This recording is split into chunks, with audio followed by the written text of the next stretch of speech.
My name is Kirsy Espejo, and I am the founder of Kind Wholeness, a nonprofit organization that focuses on bringing wellness education to the masses around the physical wellness, your mind, your emotional, and the social wellness. What inspired you to create the nonprofit? Oh, wow. In my 20 years plus of working with individuals in the professional environment, particularly in the financial industry, one of the things that I experience is that we all suffer from the same symptoms. And, I'm no doctor to diagnose anything, but we all suffer from stress, feeling burned out, lack of purpose, lack of motivation.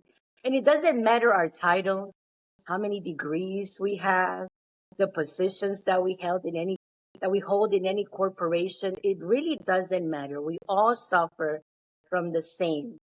And that was the inspiration. One day I couldn't sleep.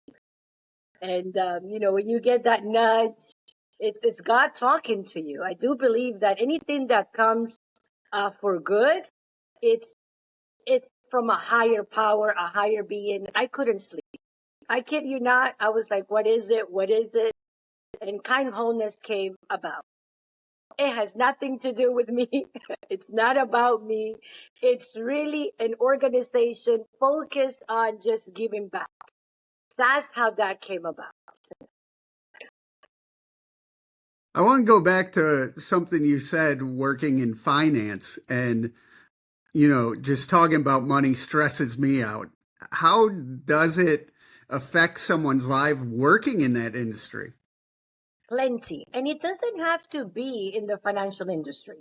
Yeah, Anyone that has a family that have to provide, it could be a stressful situation, whether you are in banking, when you are, and for me, it was retail banking, right? Grateful to be part of so many organizations. That's where I acquired most of my training, the coaching and development. Very grateful to those organizations. But the money part is a major factor, especially when we think of money as being the all. And part of what I do, once I understood that money is just energy, you know, yes, it's great to have, to be able to provide to your families, for yourself, etc., but it's not the all and be all, right? Part of this mission, which again, nonprofit, is to provide wellness education for free for people that cannot afford, to get the training that I have received, to meet right. wonderful leaders that I have met throughout my years, my mentors, etc. And that's part of it. But going back to the money, when you think of money as I need to work to money, that's when the priorities are shifted or can overwhelm you. If you're just working to get that paycheck, it's another level of stress, right? Especially if you go to your job and you are not happy in the workplace. That's an added stressor. You know, that's a different conversation. But yes, money can be very stressful, especially if you're providing for families, for yourself, and if you're not happy where you work. Yeah. Yeah, What are some of the programs or highlights of your organization? we have some amazing programs. So, particularly the self care. I mean, we have so many series around that time management and wellness, which, as you know, again, coming from corporate America, and I'm still part of corporate America, time management, it's a big deal. I also subscribe to the notion of thinking that multitasking was was wonderful, right? Oh, I get to do so much, so many things. I'm now a super employee or a super mom, a super dad, you name it.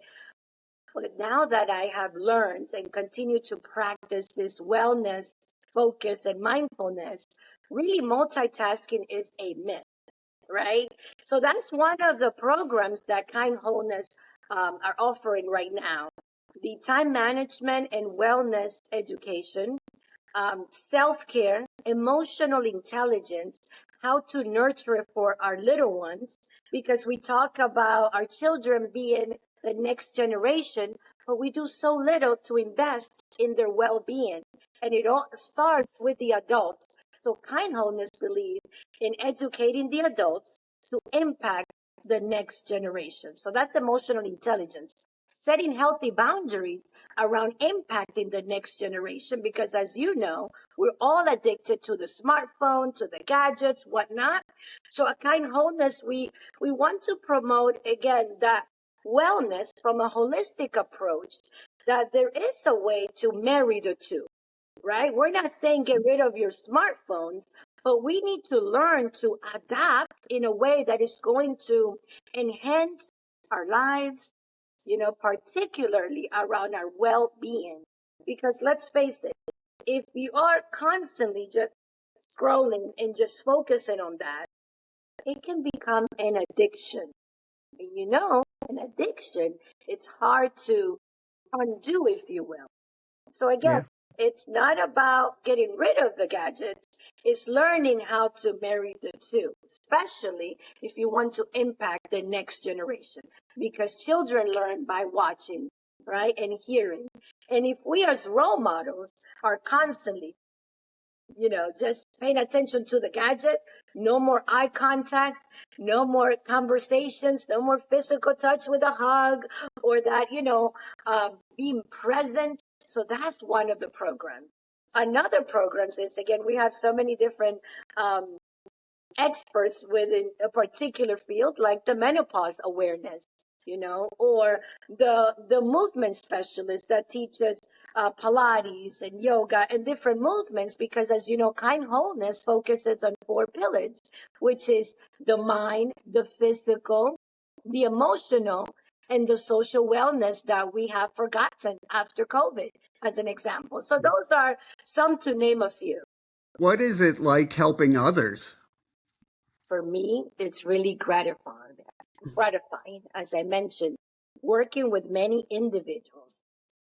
You realize it's not about the money.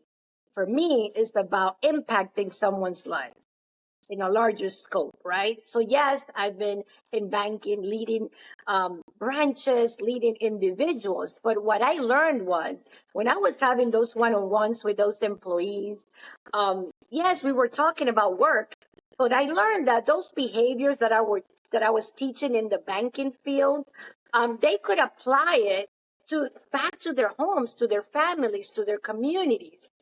So what it does to me, it's another level of satisfaction. When I see others do well and they send me that text, that email, oh my God, I practiced this with my daughter. I am now a better father because of your input and development.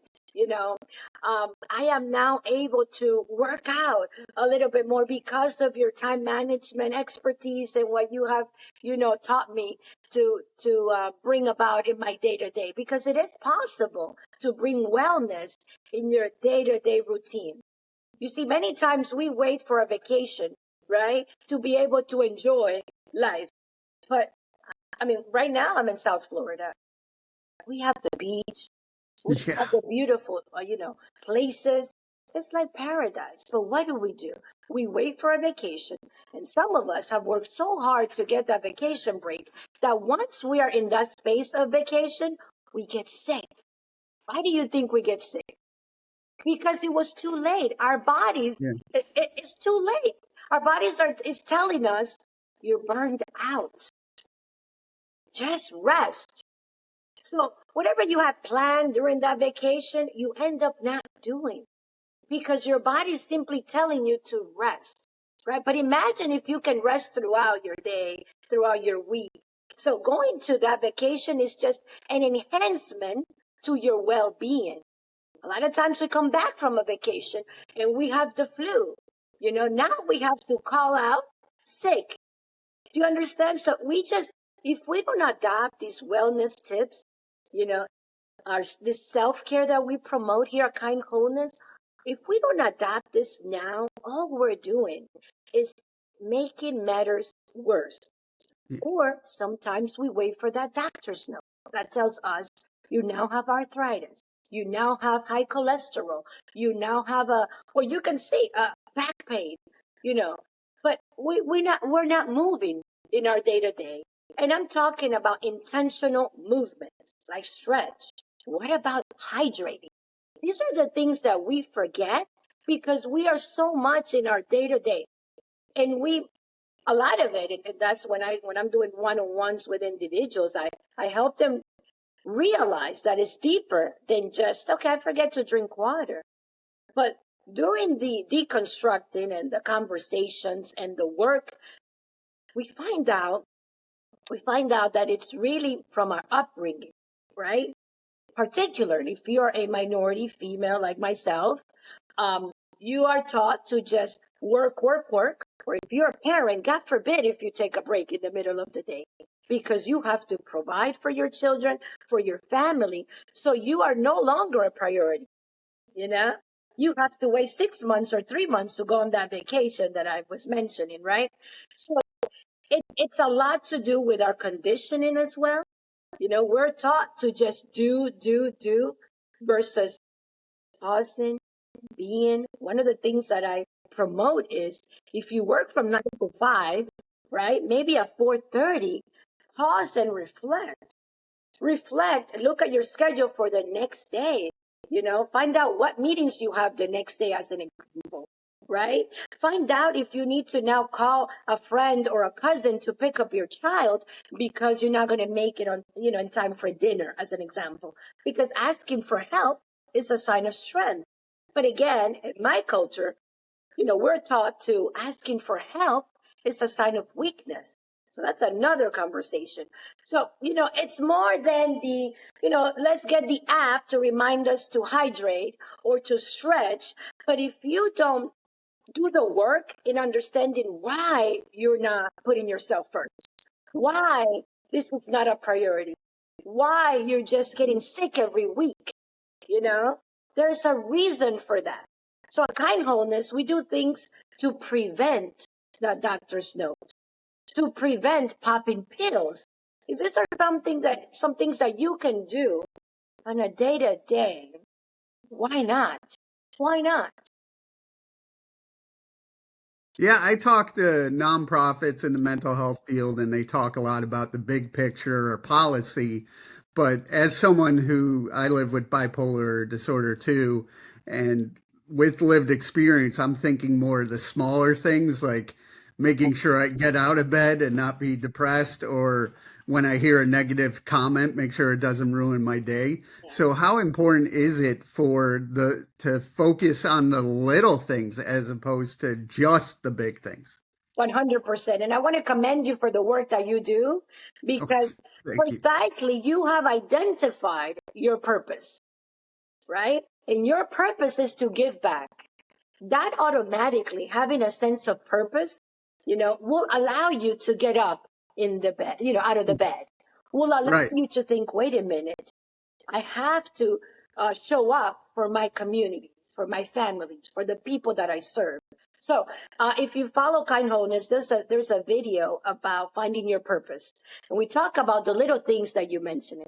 You don't have to be a millionaire to think that now that's your purpose, right? Or you don't have to be a celebrity to identify that's your purpose, as an example. But just, I tell people, find something that you love to do and do more of it, right? If it's not part of your 9 to 5, then you know that perhaps at 6, do maybe from 6 to 7 that thing that you love, right? It may be crocheting. It may be an instrument, right? Playing an instrument. Do more of it to the point that you may have acquired a community, your audience, whatever it is, that eventually you can graduate that thing that you love into a part-time, and then a full-time, and then a lifestyle. You see, so finding your purpose is one way that can inspire you, that can motivate you to wake up in the morning, right? You mentioned the negative self-talk. That is huge. You see, we are taught that we are not good enough if we are not multitasking, if we are not Right. producing, if we are not doing and doing. I know so many people that continue to go back to school, get that degree, that PhD, another PhD, and they still have not found their purpose, have not found their value. A lot of times they continue to get that degree just because that's what they were taught to do. If you don't have a PhD, you're not good enough. If you don't have that certificate, you are worthless, as an example. And some cultures are more to the extreme than others, right?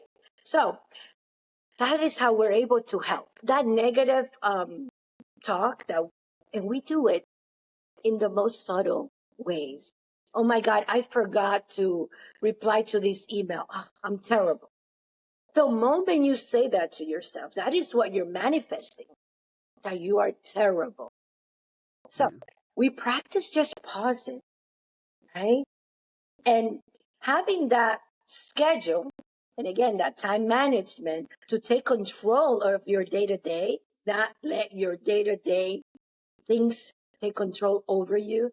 So when you identify that you forgot something, it could just be, let me just pause and accept, okay, I forgot to send that email, right? Let me just either send it now at this moment or put a reminder to send it because I need to do some work, before I send that email.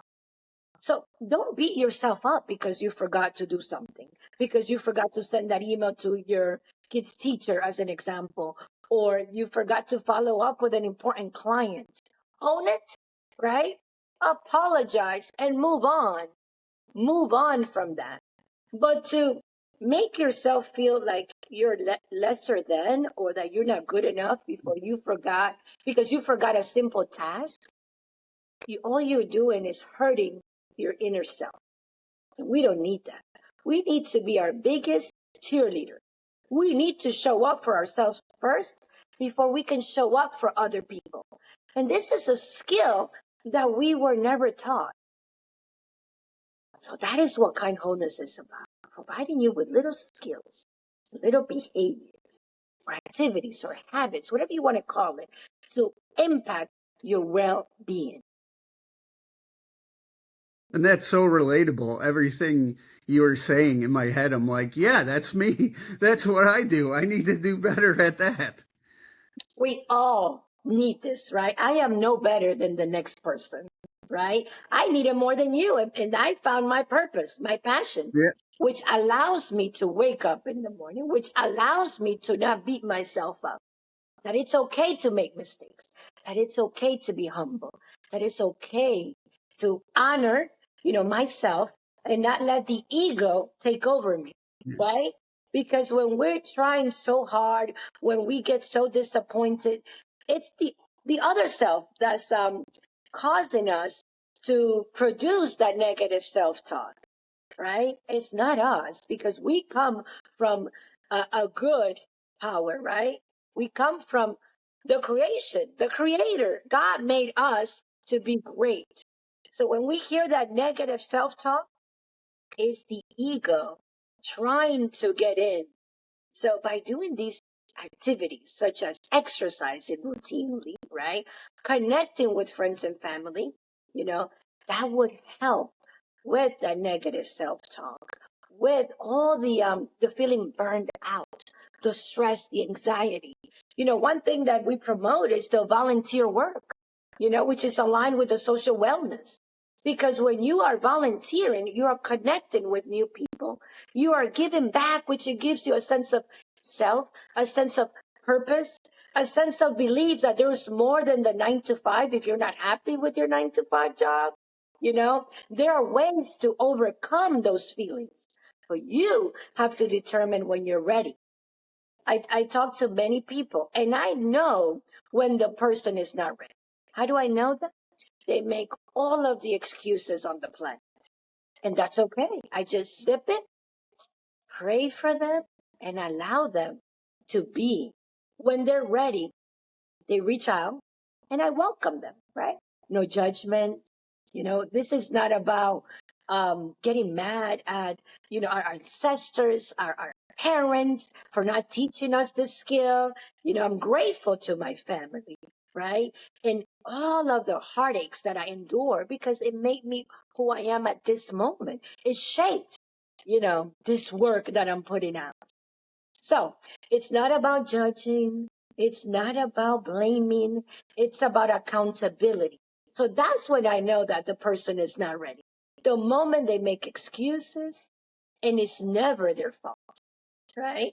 So again, I just listen and pray for them to go through this pain and come out of it asking for help, right? Hope that helps. Yeah. What do you do to help your own mental health? Everything that I practice right here. I practice what I preach consistently, right?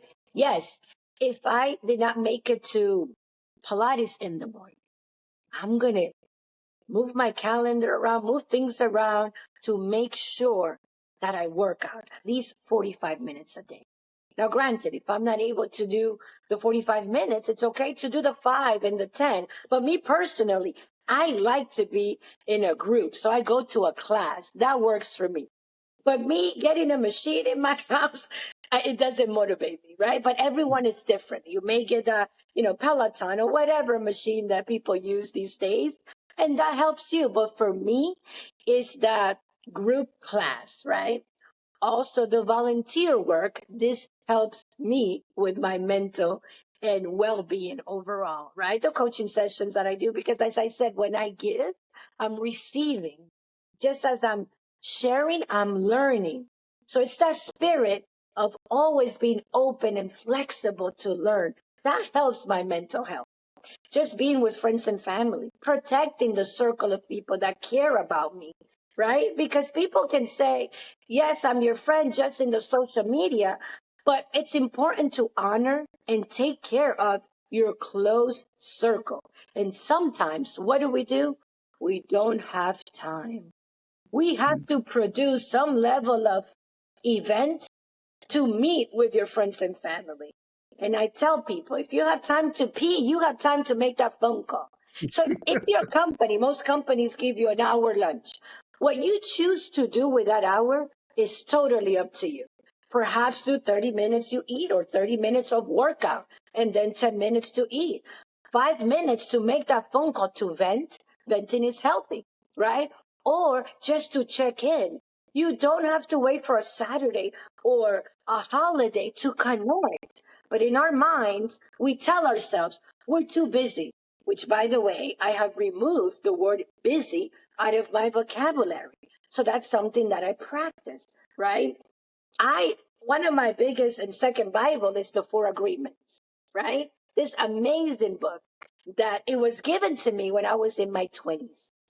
I read it when I was in my 30s. That's when I was ready to receive the message. And now in my 40s, I teach through the power of the Four Agreements. And I know them by heart, and I may not be saying it, in the same order, but the first one is to be impeccable with your words. That negative self-talk, everything that we put out and what we tell ourselves. That's the Four Agreement. The second, or again, not in that order, do not take things personal. Not everything is about me or you, right? Focus on the facts, right? To reduce the level of stress, right? So do not take things personally. The other agreement is do not assume. A lot of times we assume the worst and we tell ourselves catastrophes after catastrophe, right? And the fourth agreement is whatever you do your best. And I tell people, if I'm cleaning your toilet, it's going to be the best toilet on the planet. That's the best example that I can provide. So I live by those four agreements. So that's how I keep up with my mental health. I practice in the four principles of kind wholeness: the mind, the physical, the social, and the emotional well-being. Where do you want to see your mission in the next 3 to 5 years? Someone asked me this the other day, and as I said, this is not about me. This came about from a higher power. So whatever God wants to lead this mission, so be it. I'm just a vessel to the message. right? I continue to work in my corporate job, which I love, right? I do this on a volunteer basis, and I love it for all the reasons I mentioned. So, of course, we want our community to continue to grow. You know, we go to businesses, schools. That's one of the things that we're very passionate about, to impact the next generation. So we want to continue to work with the school system because, as you know, our teachers are underpaid, very little benefits, very little support. So Kind Wholeness shows up in the schools to provide that lifeline, or that they say, fresh air, or that breath that, yes, I matter, I exist. So yes, we want to continue to work with the schools to prevent burned out in educators and our faculty staff from the schools, because we need it. They need to be on point to be able to show up for, to our children, to impact the next generation. So that's huge. So whatever God wants to take this mission, we welcome it. So how can people reach out and learn more? Kindwholeness.com. When you go to kindwholeness.com, all of the social media buttons will be there, right? And subscribe so that you can get those reminders, the newsletters, and just stay up to date with our events, to be able to volunteer and give back, to be able to invest in yourself. You know, we provide so many free workshops, but again, it could be free, but if you don't have the mindset of, I need to invest in my well-being, you're not going to schedule to be there in those workshops. You're not going to think this is important because you still haven't decided that you matter. You still haven't received that doctor's note, unfortunately, right? So I implore people to connect, go to the website, sign up to the free events, ask questions, and be part of this great movement, because the world needs it.